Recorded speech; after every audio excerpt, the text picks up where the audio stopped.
श्री सरस्वती मैया की जय, श्री सूर्यनारायण भगवान की जय। आज हम रविवार के व्रत की कथा करेंगे। आप प्रेम पूर्वक श्रवण करें।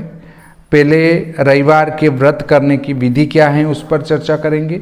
देखिए, सर्व मनोकामनाओं की पूर्ति हेतु रविवार का व्रत श्रेष्ठ हैं। इस व्रत की विधि इस प्रकार से प्रातःकाल स्नान आदि से निवृत्त हो, स्वच्छ वस्त्र धारण करें, शांत चित्त होकर परमात्मा का स्मरण करें। भोजन एक समय से अधिक नहीं करें।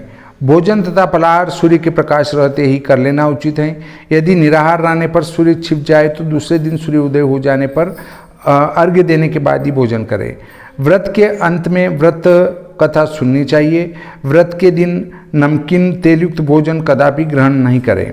इस व्रत के करने से मान सम्मान बढ़ता है तथा शत्रुओं का क्षय होता है। आँख की पीड़ा के अतिरिक्त अन्य सब पीड़ाएं दूर होती हैं।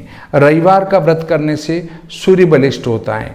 सूर्य बलिष्ठ होता है तो यश की प्राप्ति होती है, तेज में वृद्धि होती है, मान मिलता है, सम्मान मिलता है, प्रतिष्ठा में वृद्धि होती है। इसलिए रविवार का व्रत हमें अवश्य ही करना चाहिए। अब व्रत कथा इस प्रकार से है।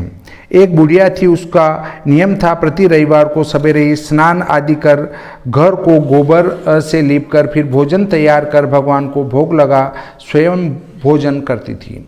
ऐसा व्रत करने से उसका घर अनेक प्रकार से धन धान्य से पूर्ण था। श्री हरि की कृपा से घर में किसी प्रकार का विघ्न या दुख नहीं था। सब प्रकार से घर में आनंद रहता था। इस तरह कुछ दिन बीत जाने पर उसकी एक पड़ोसन, जिसकी गौ का गोबर वह बुढ़िया लाया करती थी, विचार करने लगी कि यह वृद्धा सर्वदा मेरी गौ का गोबर ले जाती हैं, इसलिए अपनी गौ को घर के भीतर बांधने लग गई।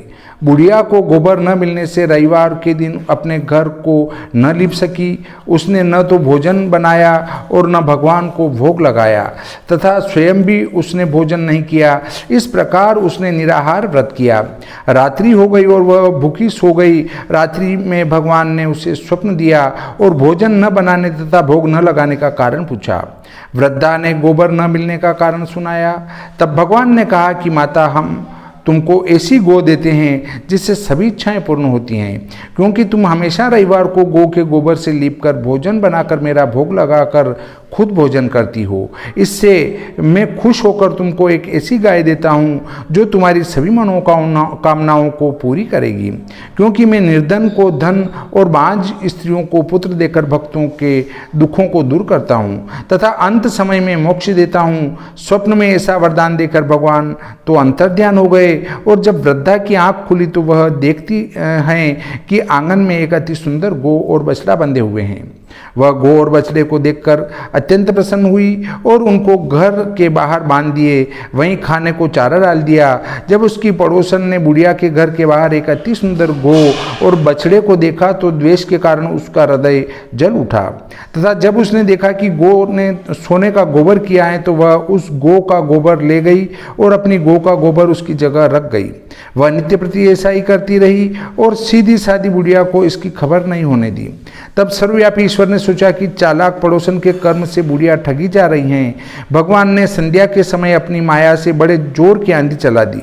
बुढ़िया ने अंधेरी के भय से अपनी गौ को घर के भीतर बांध लिया। प्रातः काल उठकर जब वृद्धा ने देखा कि गौ ने सोने का गोबर दिया है तो उसके आश्चर्य की सीमा न रही और वह प्रतिदिन गौ को घर के भीतर बांधने लगी। उधर पड़ोसन ने देखा कि बुढ़िया गौ को घर के भीतर बांधने लगी हैं और उसका सोने का गोबर उठने का दाम नहीं चलता, तो वह ईर्ष्या और डाह से जल उठी और कुछ उपाय न देख पड़ोसन ने उस देश के राजा की सभा में जाकर कहा, महाराज, मेरे पड़ोस में एक वृद्धा के पास ऐसी गऊ हैं जो आप जैसे राजाओं के ही योग्य हैं। उस नित्य सोने का गोबर देती हैं। आप उस सोने से प्रजा का पालन करिए। वह वृद्धा इतने सोने का क्या करेगी? राजा ने यह बात सुन अपने दूतों को वृद्धा के घर से गऊ लाने की आज्ञा दी।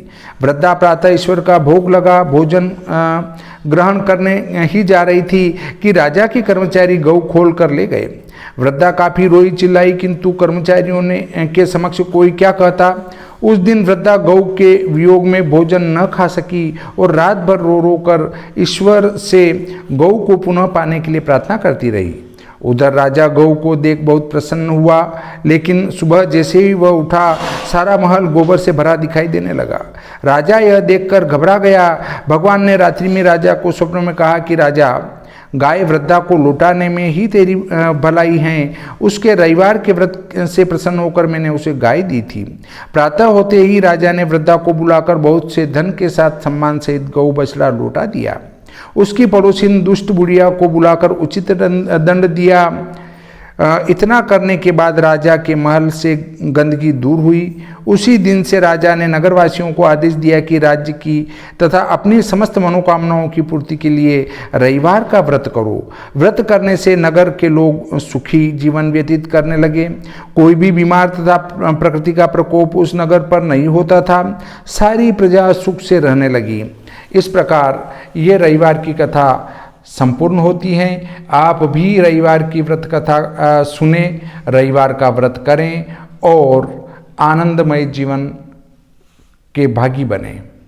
इस प्रकार ये कथा संपूर्ण होती हैं। श्री सरस्वती मैया की जय, श्री सूर्य नारायण भगवान की जय।